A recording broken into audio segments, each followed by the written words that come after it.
Ben Gelman. Today, we're focusing on the Major League Baseball amateur draft, specifically on one of my diamonds in the rough. This is a player, not a household name yet. There's a long way to go. Maybe not at the top of the draft class, but I think there's a real future at the major league level for this player. I have Hall of Fame outfielder Ken Griffey Jr. with me today. Ken, what advice would you give this player who might not be considered a sure thing to make it? What would you tell them as they begin their professional journey? Yeah, I mean, you have an opportunity. Anytime you have an opportunity to impress somebody, to go out there and do something, then you can do it. And they don't care, who you are, what round, what this, what that. They just want you to go out there and play. And if you can perform day in and day out, you will be in the big leagues. With the MLB draft already underway, a young prospect shares his expectations with a former coach.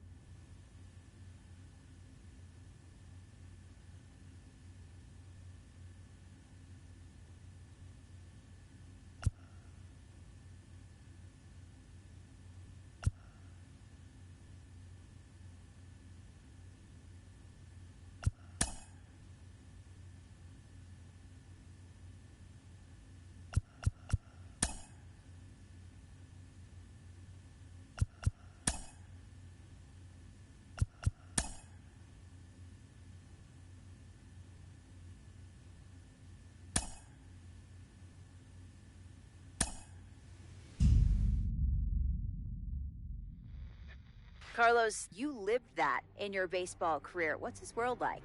Oh, it's extremely exciting. You know that if you perform, you will get the call. We've got a developing story here. JP, what are you hearing? I'm checking the numbers, I'm talking to my sources, my scouts, and they're all telling me, hey, this could actually work.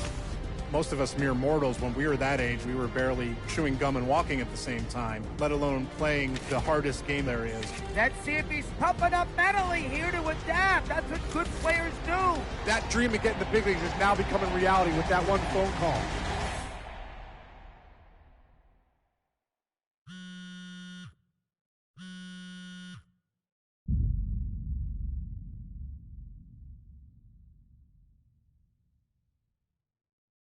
What? Are you kidding me? This is who we are drafting? You must be crazy. He is a career minor leaguer. He's not a major league player. We wasted a draft pick, a high one at that. Here, this is why we don't win. This is a terrible, terrible pick. Oh, my goodness gracious. Come on, fellas. Do your work. Do some research. Awful, awful selection. I hate this pick.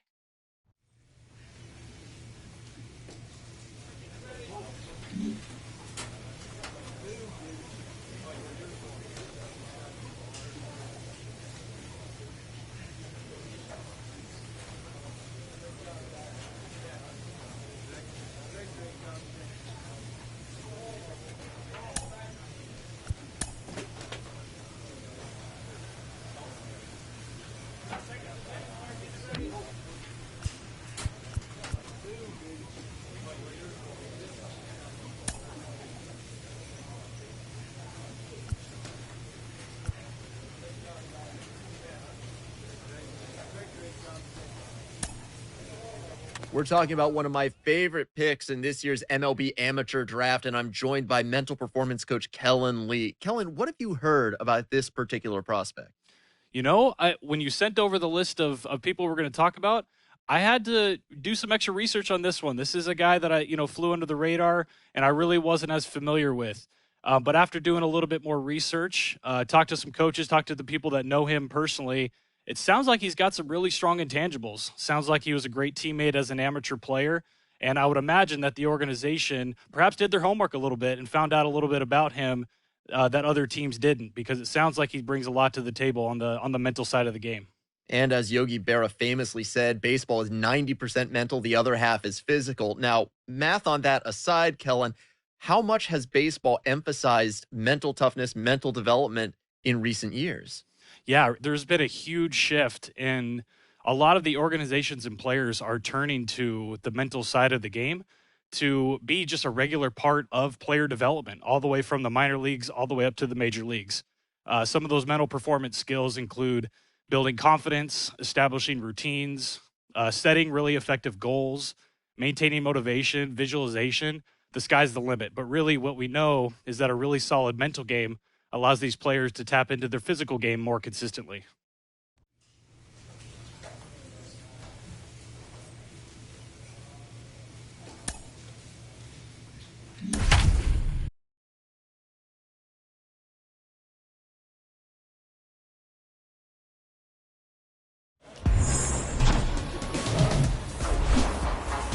And welcome in, everybody. Glad you're with us. Opening day baseball on the show.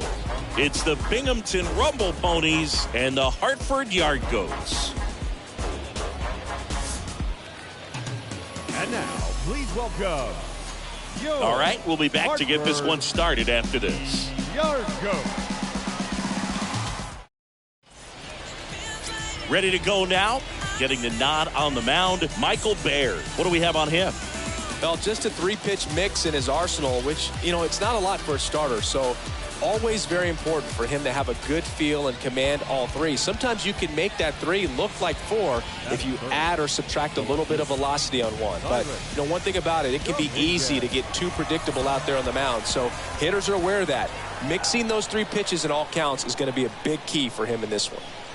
Cyrus Dominguez in the box with 2 gone and takes a look at a called strike.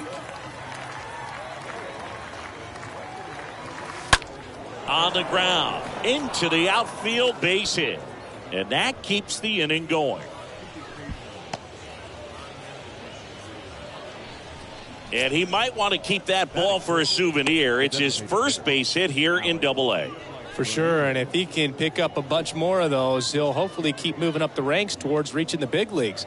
That's the ultimate goal for him at this early point in his career. Runner at first with 2 away. Now it's the DH, Alex Ramirez.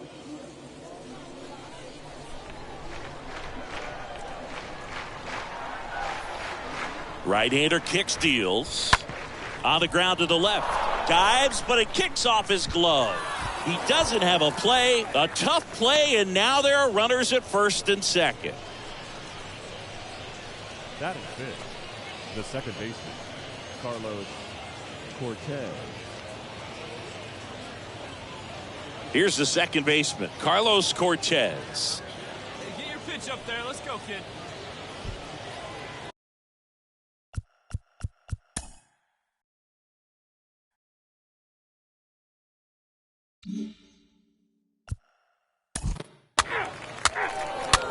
Perfect. 3. He's out. He's out. 3. So digging in, Cyrus Dominguez. Now batting, left fielder, Cyrus Dominguez. Hey, let's go, big fella. He's going. Here comes the pitch. There goes the runner from first. There's a ball, the tag, and that's out number 3, inning over.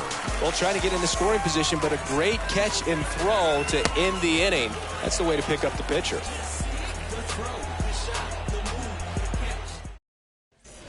On to the fourth. Here's the left fielder, Cyrus Dominguez. The left fielder, Cyrus Dominguez. Here we go. You got this. Let's go right here. And the right-hander back to work. Oh, now this is blasted. Way back there. On its way. Gone. That'll fire up the dugout, and we are starting over. It's tied at 1. He only needed one swing to square it up. Not wasting any time in that at bat, Boog. Aggressive, and it paid off. And a nice moment for him there. One he'll certainly remember. That's his first Double-A home run. And trust me, getting that first long ball out of the way at any level comes as a nice relief. And not just for him, but for the organization as well. They're hoping he ends up being a major part of the big league club for years to come. Now the left fielder, Cyrus Dominguez. Now batting, the left fielder. Hitter's got some good opposite field power. What I like about something being hit to the right side into the outfield is that the base runner at second has a very good read and can determine whether or not he can score on that base hit. First pitch, not close.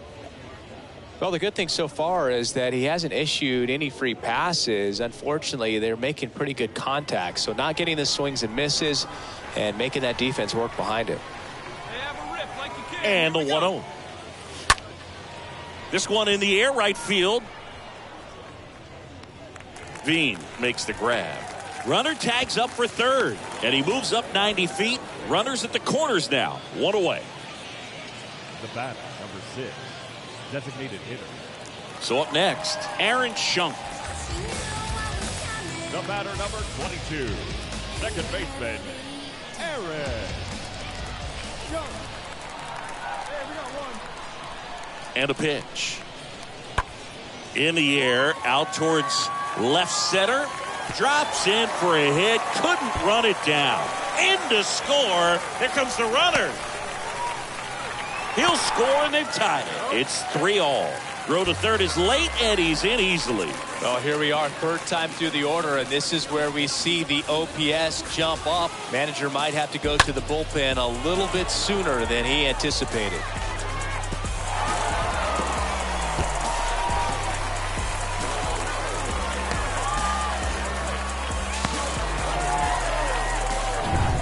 Next to hit, Cyrus Dominguez. He's a big, strong guy, can untie this game with one swing. Dominguez.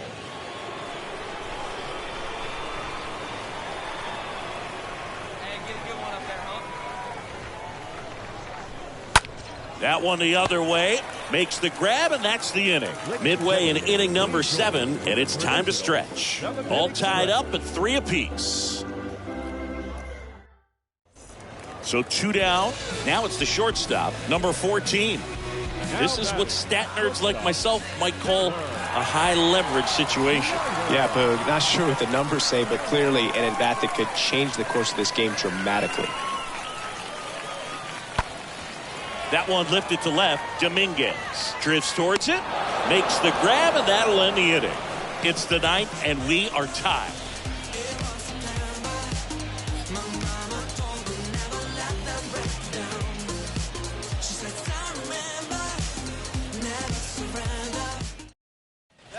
And welcome back. On to extra innings. Here's the left fielder, Cyrus Dominguez. Man at second, nobody out. Chris, certainly one of the things in his head is trying to get the runner over. Yeah, the way that we see the game played today, though, guys are not sacrificing as much just to get that runner across. They're really looking at doing damage. Slugging is the name of the game. Here we go. Clutch up for us now.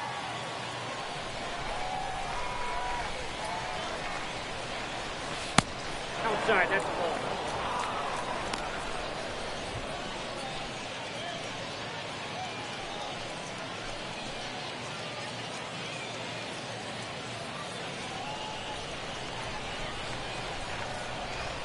Go, clutch up for us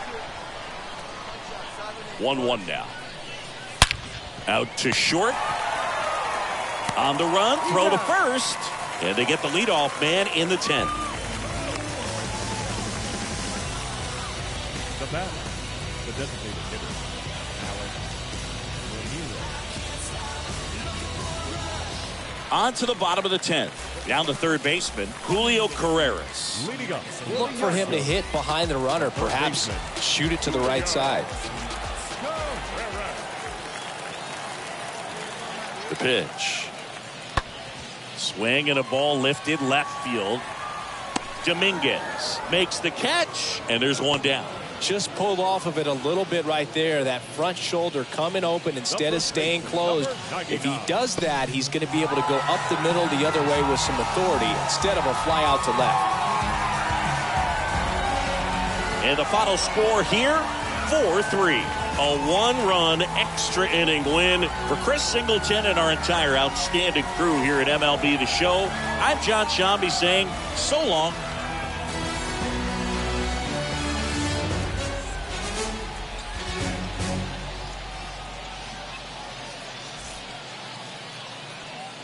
Fans, our final line score. First for the victorious yard goal. 4 runs on 9 hits. No errors. They left 9 runners on base. For Binghamton, 3 runs, 14 hits, no errors. They left 15 runners on base. Time of the ball game, 2 hours and 59 minutes. Thank you for joining us here this afternoon. And we remind you to please drive home safely.